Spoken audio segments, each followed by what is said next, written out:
সবাইকে অনেক অনেক ধন্যবাদ জানাই।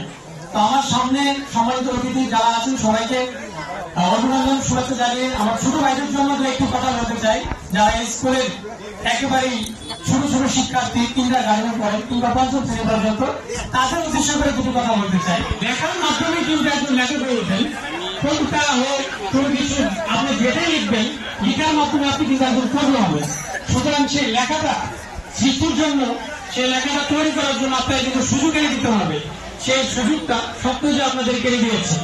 এবং আমি বইটা ওপেন করতেই মানে আমার যেটা চোখে লেগেছে সে হচ্ছে নাইমা তার শ্রেণী পঞ্চম, সে একটি কবিতা লিখেছে। এই কবিতাটা আমি একটু পড়ে শোনাতে চাচ্ছি, কারণ সে কিন্তু ভবিষ্যতে একজন কবি, একজন লেখক কিংবা একজন গুণী সাহিত্যিক হয়ে উঠবেন। এবং এই সুযোগটা সবকিছু তাকে দিয়েছে এবং সেই সবকিছুর মধ্যে সেই কথাগুলো উল্লেখ করেছে। আমি যদি একটু পড়ে শোনাই। আমার ইচ্ছে, লিখেছেন নাইমা আক্তার শ্রেণী পঞ্চম। ইচ্ছে আমার অনেক বড়, করবো লেখাপড়া, লিখবো অনেক কবিতা আর গল্প নাটক ছড়া। মস্ত বড় লেখক হব, মস্ত বড় কবি, রংপুরিতে আমার দেশের আঁকবো কত ছবি। আমার লেখা পড়বে সবাই, দেখবে আঁকা ছবি, অনেক বড় শিল্প হব অনেক বড় কবি।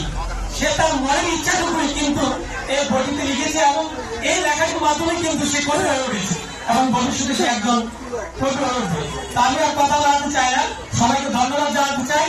এই এত সুন্দর একটি সৃজনশীলতায় স্বপ্নজল সৃষ্টির জন্য অনেকেরই স্বপ্নজল হচ্ছে এর মাধ্যমে। তো সালাউদ্দিন স্যারকে একটু অনুরোধ করছি মঞ্চে থাকার জন্য। স্যারের আমাকে এখানে নিমন্ত্রণ করার জন্য স্যারের প্রতি অনেক ধন্যবাদ জানাই। তা আমি একটু লেখালেখি করি। তো আমাদের বৃহত্তর ময়মনসিংহের সকল কবি লেখকদের মানে কবিতার একটু বই আছে বৃহত্তর ময়মনসিংহের কবিতা নামে। তো এখানে আমারও একটু কবিতা আছে।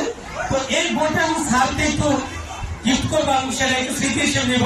তার আগে এই বইয়ে আমার যে কবিতাটি আছে